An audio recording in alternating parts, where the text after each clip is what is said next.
Welcome to a new episode of our MBSE podcast. But it goes blow by blow. No? The last episode about OSAM with SysMLB2 with our guests Sandy Friedenthal, Andrew Moxon, and Ryan Rogocci was just a week ago.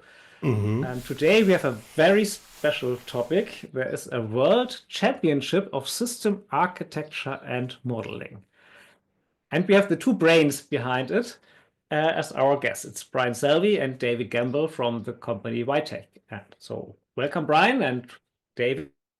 Great to have you on our show. And please introduce yourself. Thank you, Tim and Christian. So I'm Brian Selvy. We both work for Vitech, Zook and Vitech. And my title is Chief Innovation Officer. So it's a role sort of like the CTO. I'm responsible for our product roadmap, our product strategy, and I lead up our department that comprises our product managers, our user interface, user experience people.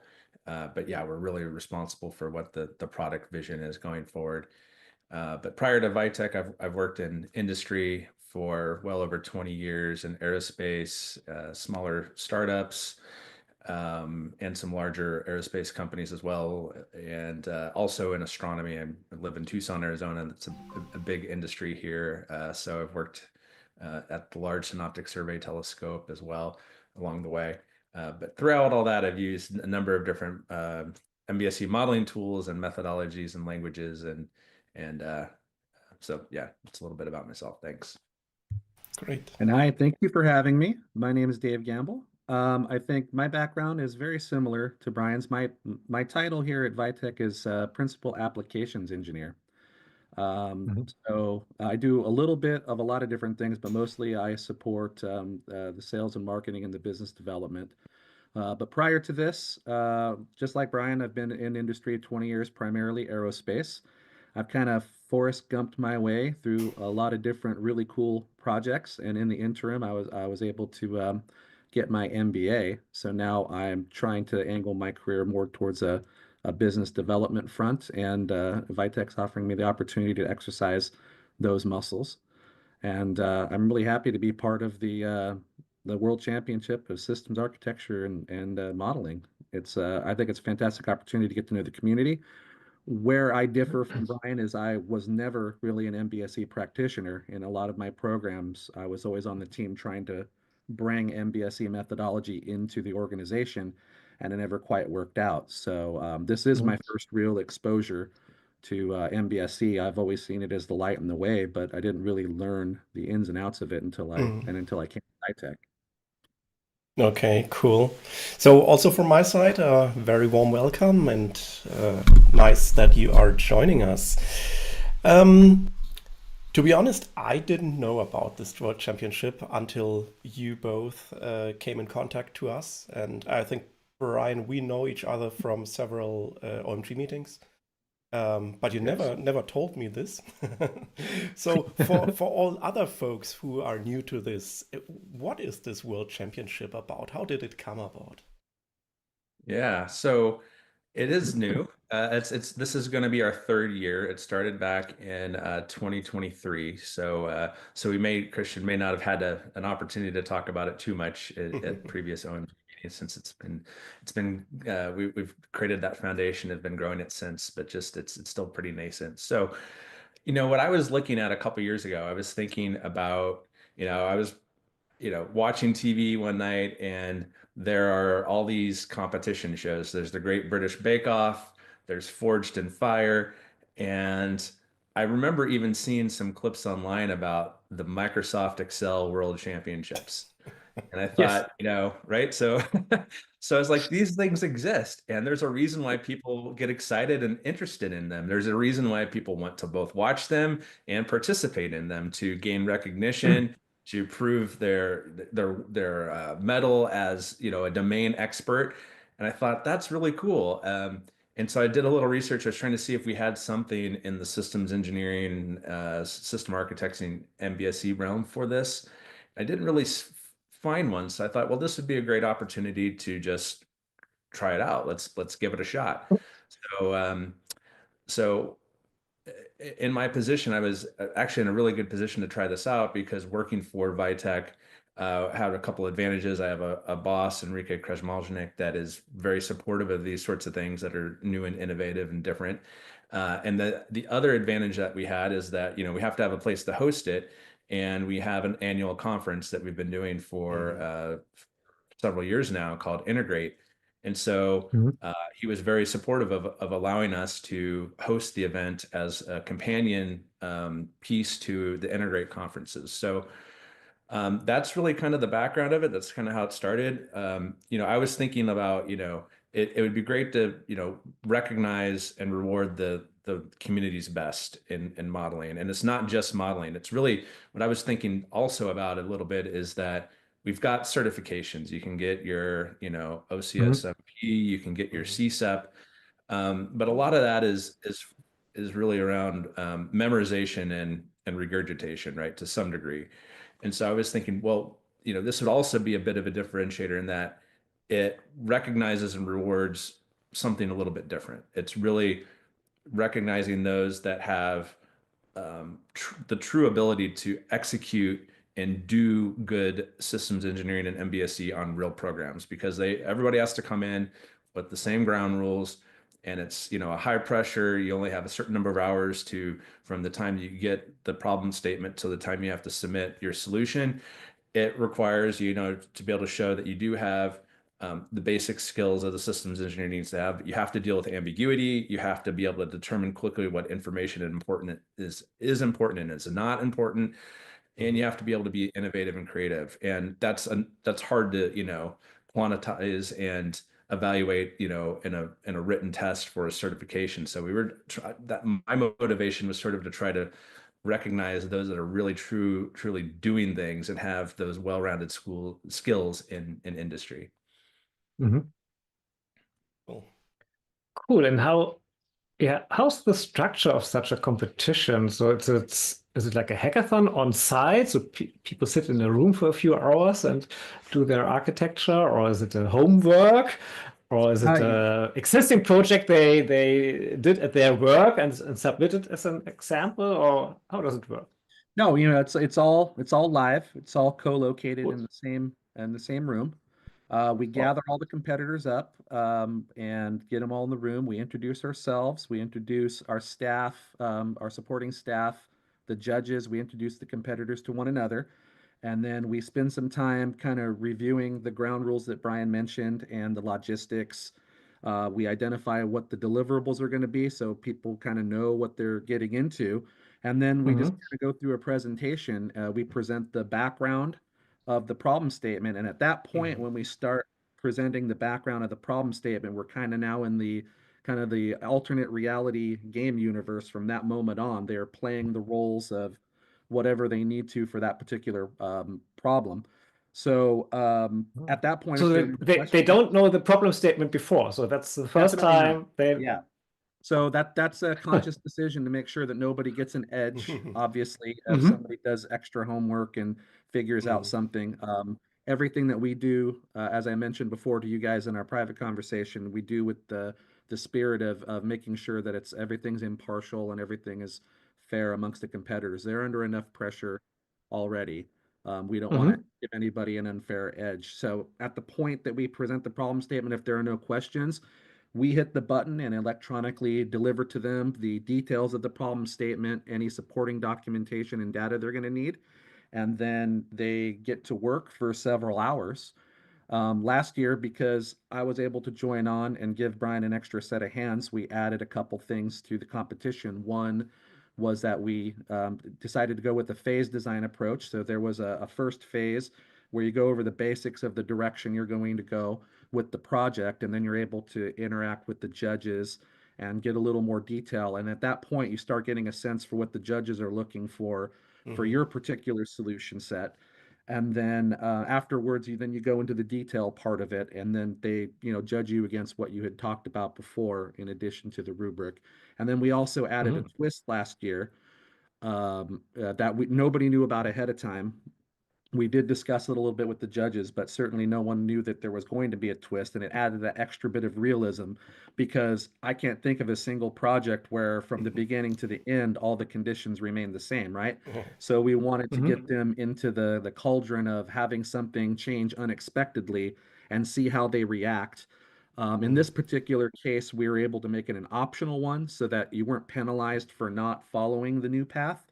I think that'll be in context to whatever the problem statement is going forward, but I think we want to keep the idea of the twist is change the conditions on them, see how they react, give them an opportunity to go down a different direction for bonus points or to make, to make something stand out more than the other competitors, or you can take the path of staying the road that you were on and not take the time and schedule or the time and the time and technical hit of having to change and re-engineer what you were doing. So that's basically the structure. It's over the course of several hours, and at the end of it, it's pencils down, and they get to present that to their solution to the judges, and then the judges deliberate and come up with a final ranking and a final score. Okay. Yeah, it's trial by fire. So this is just as we designed it to be. Yeah, yeah. And do I apply as a team or can I apply as an individual and the teams are formed on site, or how does this work?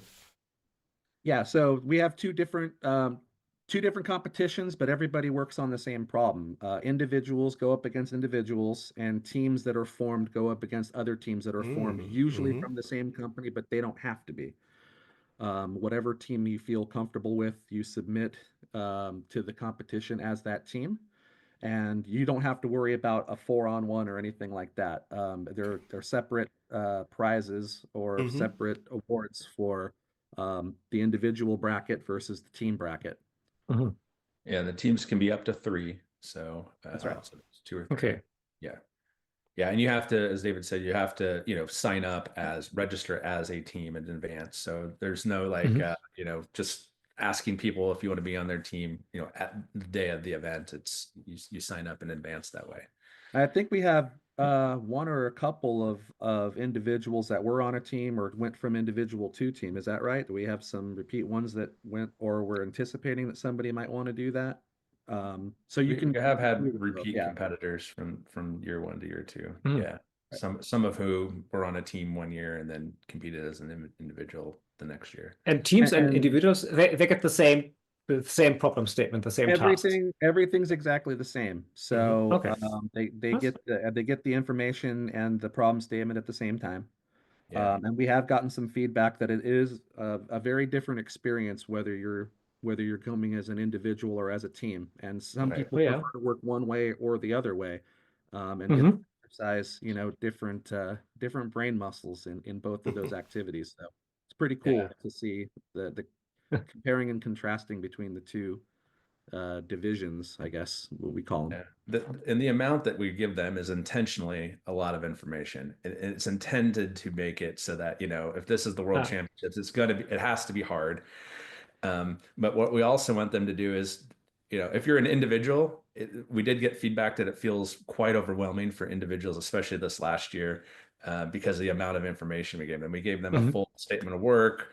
There were requirements in there. We gave them needs analysis data, basically marketing data that they had to figure out how to, decompose that into user requirements. We gave them a lot of information.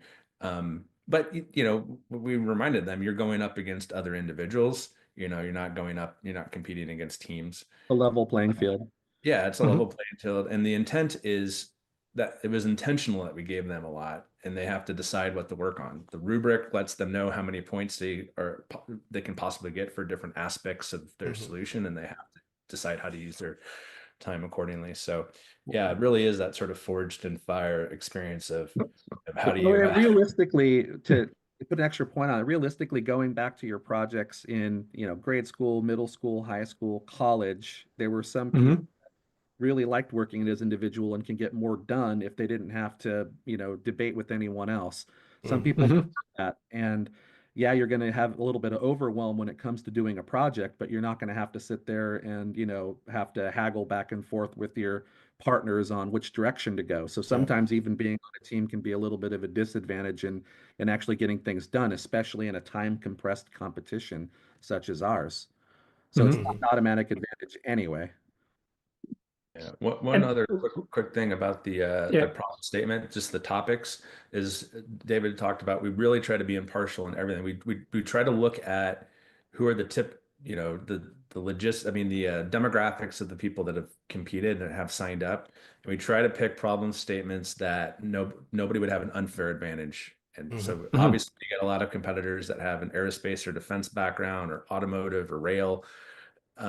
We try to avoid those as problem topics Okay. or domains, and we try to get innovative, and we try to pick things that are a little bit outside the box, but we try to do things where anybody wouldn't have, like, that we are aware of has expertise in that particular domain. And to date, we've tried to make it fun where there's some tie-in to the location of where the event is occurring. So Scottsdale, Arizona was where the first one happened. And we picked a topic that was related to sort of the water crisis that's going on in the Western US. And they had to come up with basically like a utility solution, a public utility solution for this fictional town that was facing population, decreasing water supply, and their legacy water supply was from a dam, or from a reservoir that had a dam. They were getting hydroelectric power. Of course, as the water levels dropped, they were getting less electricity. So they had to come up with this solution.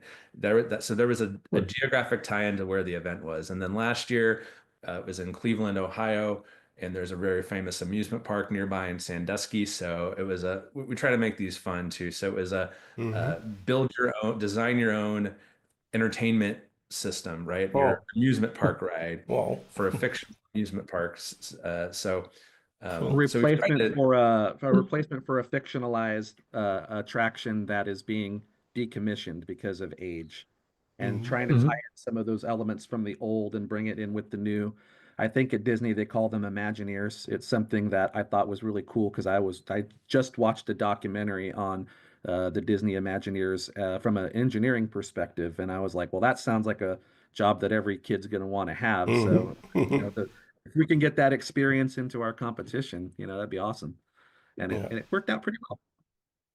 Cool. And we get the problem statement is, you said it's a lot of information. It's one PDF or a set of PDFs, or do you provide different formats, Excel models? So we don't provide them a model because we allow everybody. So because we want this to be open to everybody, you're allowed to use any modeling tool, methodology, language that you want. So they bring their own tool. Then Yeah, on so their they laptop, they have then their modeling tool, their modeling language. So it's okay. Yeah. Right. So we give them essentially a PDF or a Word document of the problem statement, the requirements, things that are data, just to make it easier on them so they can import it in their tool. All that stuff will be provided to them in Excel or a CSV so they can get that in a lot easier. Okay. And how do we handle the challenge of AI? Well, if they use ChatGPT, they put all the information into ChatGPT and create an architecture out of the book. So far, is it allowed? Yeah, so far we have not allowed any use of AI, but we've gotten some feedback, and it's just going to have to be on a year-by-year basis about the appropriate way. I mean, we do recognize that there is a space for it, and we'd love to integrate it into the competition. We just felt like we have, for the second year, we didn't really have our arms around that problem and seeing where somebody can get an unfair advantage with that. So we're going to have to do some doodling on that, and hopefully in the very near future we'll have an AI assisted component to the competition. So as long as it's fair to everybody, like I said, the spirit of everything is always keeping a level playing field. So we're going to have to be careful with that, but it's coming, I'm pretty sure. Yeah, for last year, as David said, we did make an explicit rule that you could not use AI, since the question was sort of raised by our judges a month or so before the event, and we didn't really have a good way to respond to it. So we decided just to make it level, no AI for last year. We'll reevaluate. Hmm. Hmm. And if you're using AI, in my experience, AI is better at system architecture than in modeling for special or certain tools. So is the yeah, is it a combined championship? So modeling and system architecture are both evaluated together, or are they single subcategories? It's combined together. So we were sort of deliberate in the naming of the competition that it really is the sort of meta higher level objective is to promote good systems architecting via model-based methods.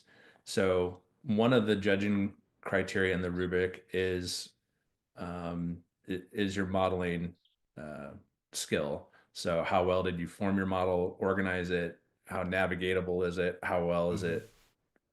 How have Hmm. you presented the diagrams and the views and the tables and everything to present to the judges so that the non MBSE experts can still understand what you're trying to communicate to them. So it's an aspect of it, but the intent is to promote good systems architecting. Hmm.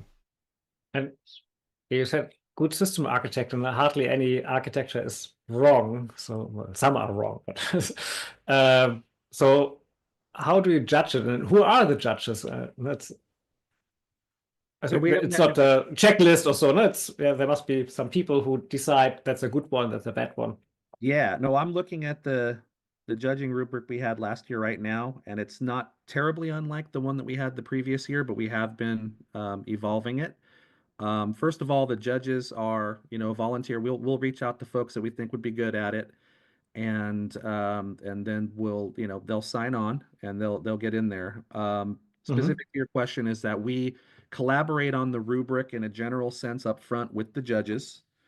Hmm. And we recognize that there are some things where, like you said, it's kind of a subjective thing, but there are objectively some things that cut across all projects that you should really have in there if you really want to call it a systems architecture that you can communicate to stakeholders in practice. Hmm. So we cut across those things. We have a very general rubric. They're kind of posed in the form of questions so that judges can ask themselves, does it exist? Does it not exist? And the way it exists, is it effective? Does it pass, my criteria for it actually being there? I think a lot of the interesting part of it is that we really lean on the expertise and the individual engineering judgment of the judges themselves. We don't prescribe anything ahead of time for something that has to be there.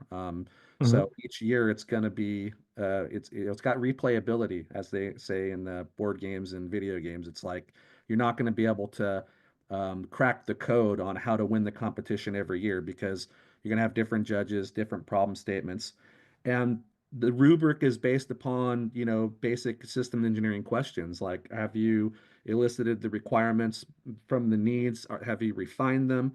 What's your verification and validation plan? How does all that tie in? How is it all traceable? All the design decisions traceable through the physical and the functional architectures. We add the risk and safety element, obviously, on this one because it's an attraction, and that's really high up on their list. Is don't do harm to their to the riders and to their client base, right? And then, as Brian had mentioned before, there's the modeling acumen and the clarity. And I also recognize systems engineering is it's a lot of art too, a lot of art and communication.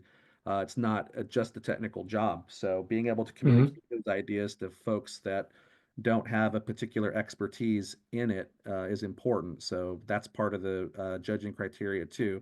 Sometimes those judges have to step outside of the domain knowledge that they have and say, hey, if I were just a project manager on somewhere, is this going to, persuade me to go ahead and fund the project or to rubber stamp it for approval? Mm. So that we give there's a lot of leeway in there, and I think the most interesting thing that I saw is watching the judges debate against one another about what the most important things are and about the actual criteria of it, so they can arrive at a final answer. So I don't think everybody got their perfect way, they had to, as a judging team, had to come up with the consensus over who won based upon, their time in industry and what they were looking for. So Okay. it's really fun to watch them deliberate after the competition is over and before the final scores are revealed. Okay. And maybe I missed it and you already said it, but are the criteria known by the participants? So do they know that you asked for a verification plan also, or is it? Yeah, so we publish the judging rubric ahead of time. That's one thing. We actually even let them, it's on our website, www.mbscwc.com, WC for World Champions. So it's on there. You can go, anybody can go look at it. As David said, it continues to evolve a little bit year after year, but the basics of it have remained the same. We've gotten feedback from judges. We've asked participants after the fact to give us feedback or even before. So they know. I mean, it's what David said. It's published. But there are things that are easier to judge quantitatively versus there are things that are qualitative that you need the judges to, like, how innovative is your solution? That's highly subjective, and the judges get to decide. But yeah, so that's all known. But a little bit more about the judges. We've tried to make sure that we, of course, it's a volunteer. We help with getting them to the event if we can and things like that. But we try to get people with different perspectives, as David said, because we want to really sort of mimic a real world environment that these systems engineers would be working in. So we try to always have somebody that has MBSE modeling expertise. So the first year we had Rick Steiner. The second year we had a couple people that have worked for other tool vendors in the past and really have that deep modeling expertise. We try to get people that have adjacent roles to the systems engineer as well. So people that are experts in downstream analyses or are program managers and things like that, so that they're looking at the solution from their perspective and their needs, so that you get a diverse set of views when these get scored. Okay. It probably makes a lot of really hardcore engineers nervous that it's not a completely 100% objective, numerically based. But the inspiration for this, Brian had mentioned all those different competitions. I mean, if Gordon Ramsay puts your food on the fork and puts it in his mouth and says it tastes bad, that's subjective, but it's also part of the competition, and you still have to have that skill set in order to create the dish that he's tasting. So we feel it's very okay to have some subjectivity in the final results, and it may not sit well with everybody who didn't win that year, but I think that it's because of the level playing field and because they get to show off their skills. I think it's a great experience for everybody at the end of the day. Yeah, but that's interesting. So the example of Gordon Ramsay. So does he have a more European taste, an American taste, or an Asian taste? Right. So I could also imagine that there is a kind of flavor also in the solutions of different participants if they are international, because it's a world championship. So did you already have international participation?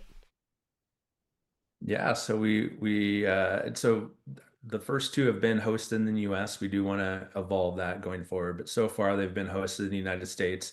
But we have had international participants. We've had participants from Australia, so still sort of the Western culture. In fact, we had he won one of the awards last year for most innovative solution.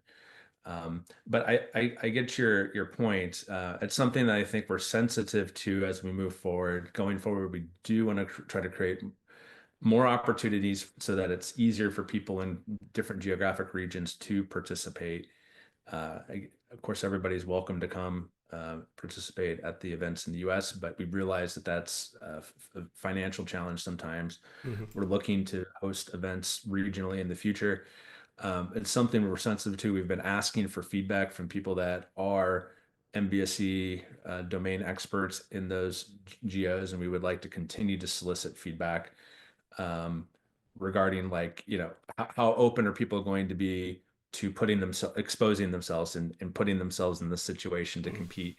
And I understand, the American the American persona, we're much more open to these sorts of things, and then there are other cultures that are more reserved, and Mhm. so we'll have to be sensitive to that. I don't know if we have the right solution yet, but um, yeah, at least our Australian competitor did quite well.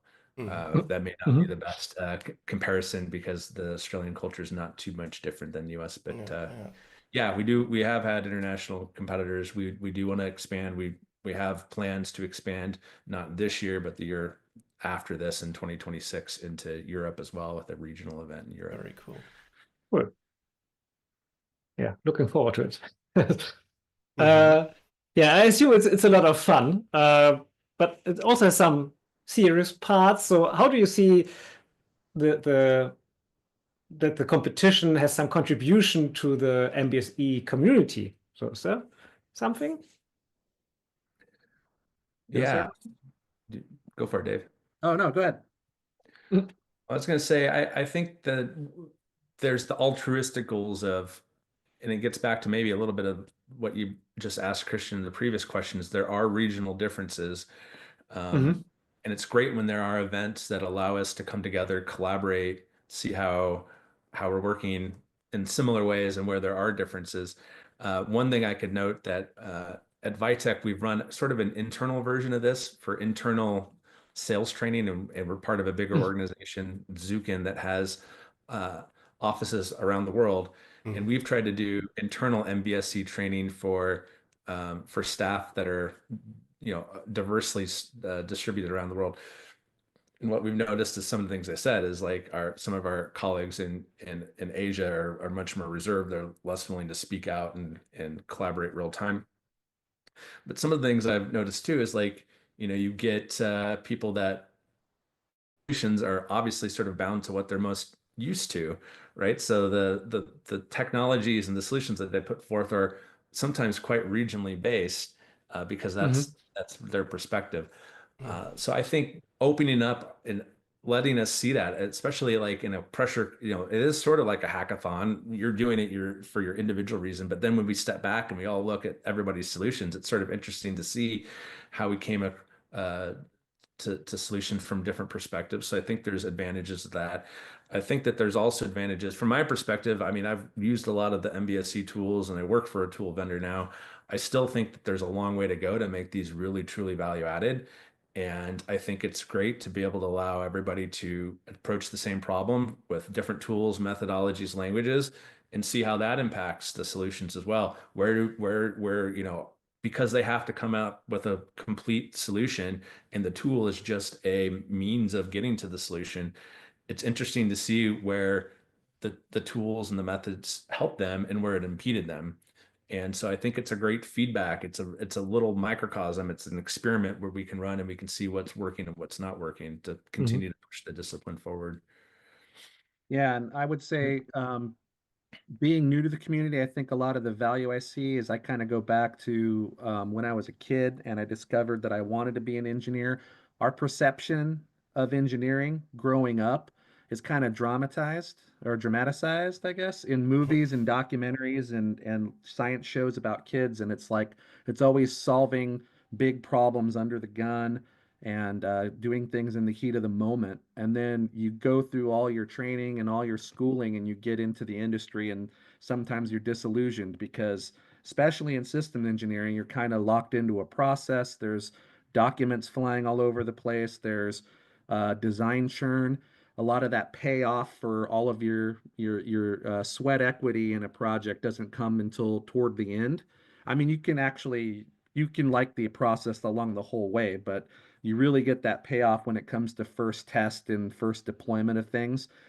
And I think that this is just a reminder, the fact that this is a very time-bound competition and there's a lot to do in a little period of time, is that we all grew up wanting to have the fire within us and the know-how to Mhm. produce great and fun things in a dynamic environment.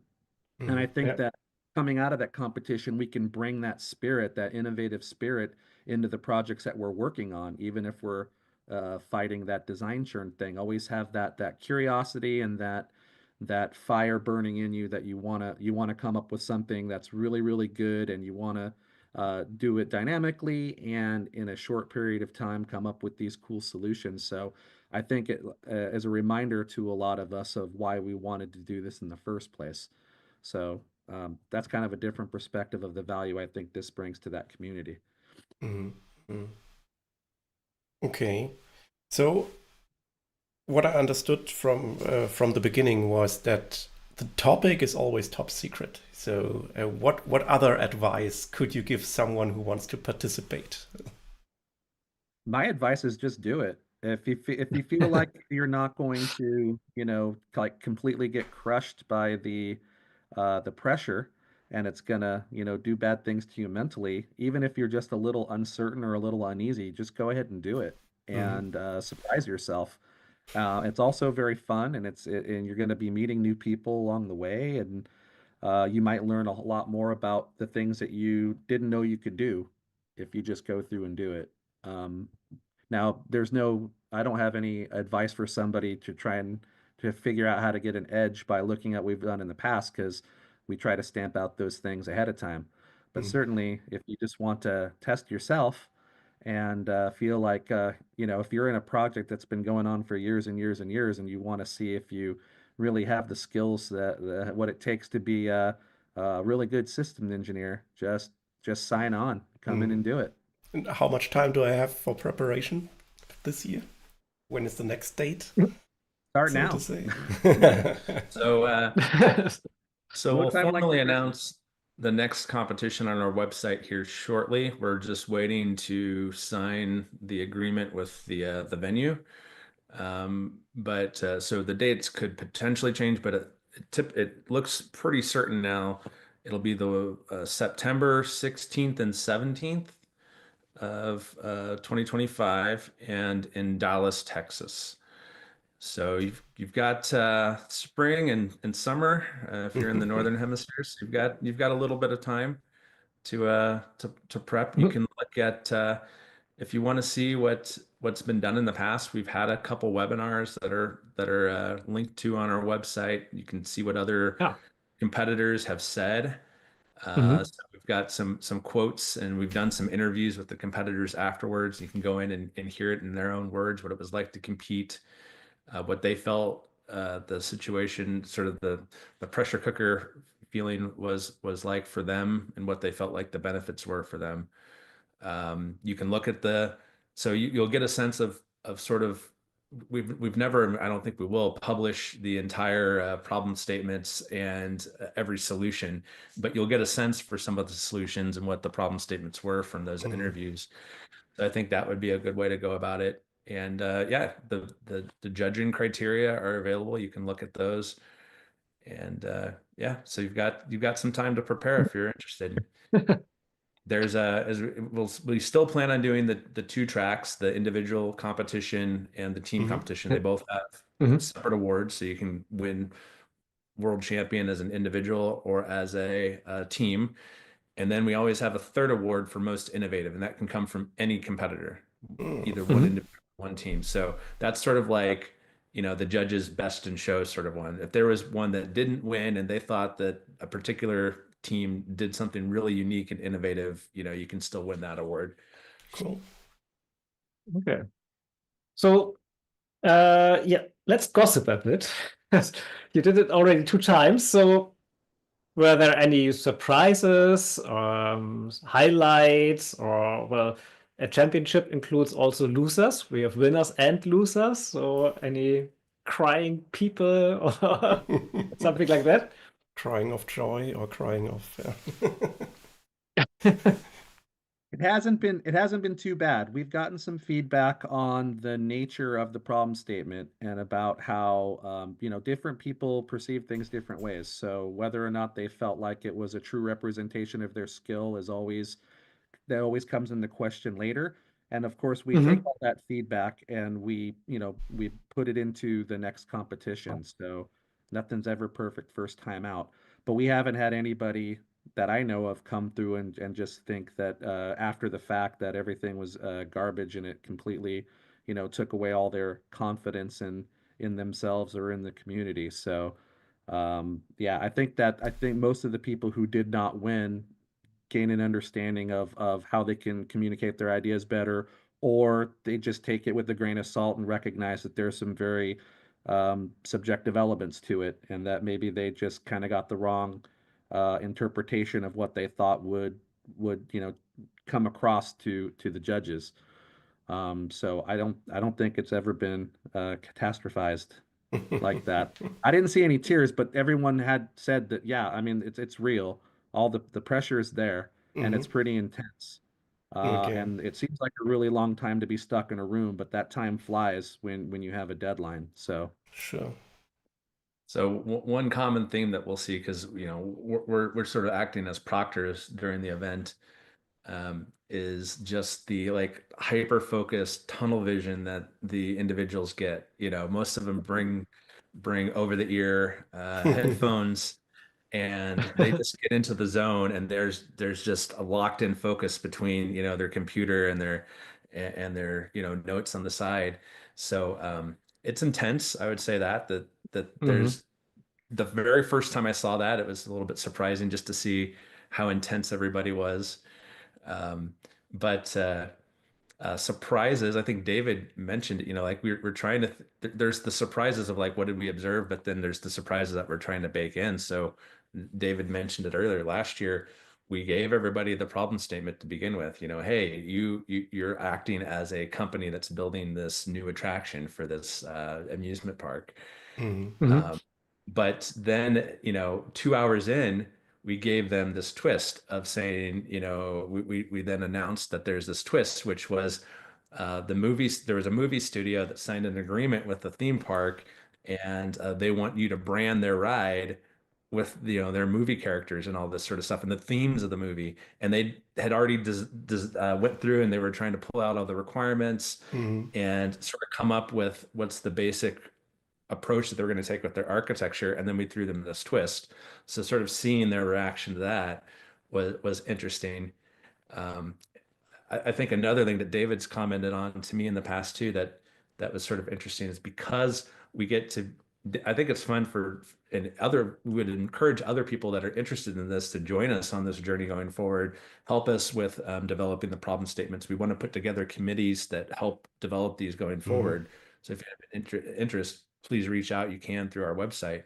But it's fun for us to weave um, these sort of fictitious worlds, because then because this competition is part of a conference, we hear people walking around in the hallways about these fictional characters and these scenarios that we've put together, and people are having side conversations about them, and it kind as of if brings they're a on real a thing, lively yeah. room. Yeah, so it's kind of fun to see that too. Mhm. So I think that that's actually kind of proof positive that what we're doing is resonating, and that Hmm. it doesn't have to be 100% positive experience, but in general, just the fact that people are talking about it afterwards and discussing the twist and discussing how the problem statement was posed to them while they're waiting to find out how they've been judged later on is just kind of showing that the spirit of the competition is intact, and what we're trying to do with the World Championships. It's Mhm. actually it's hitting home, and it's resonating in a way that we feel is super positive. Yeah, and for me, this is a very, very good opportunity to also disseminate systems engineering. So very often, it's at least in Europe. I think I know that in the United States, it's much more present, this MBSE stuff, but in Europe, it's more a niche, still a niche, and yeah, I think events like this make it much more visible, and this is something I really, really like about this World Championship. And yeah, Hmm. maybe you have some final thoughts on this, because we could talk hours about it, I guess, but we also already reached 45 minutes. My final thoughts on it are pretty simple. It's like we want to make it bigger and better every year. If we're blessed enough to keep having this be supported going forward, we would like to make each competition better than the last.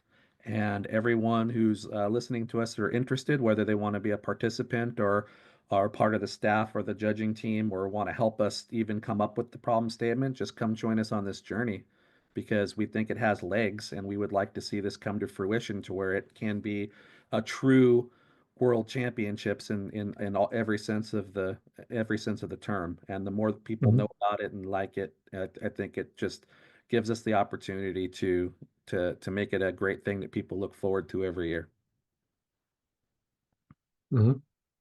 Yeah, I would echo everything Dave said that I think we need to make, the goals going forward are to make it more accessible.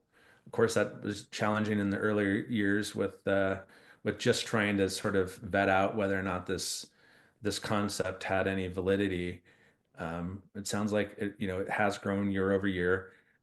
So I do want to make sure that we continue to try to improve access to people from around the world to make it truly a world championship. And as David said, we've put a lot of sweat equity into getting it off the ground and starting it. But if anybody out there listening has an interest in either competing or helping with the competition, we would love to grow it so that it becomes more of a community behind this event, that it becomes more, my hope is this becomes something that is one of the, things that we can look to within the systems engineering community that brings, it's not just a competition, but it brings people together. It becomes another forum for collaboration and innovation amongst people that care about advancing the practice and just getting the job done, doing real work for real benefit, right?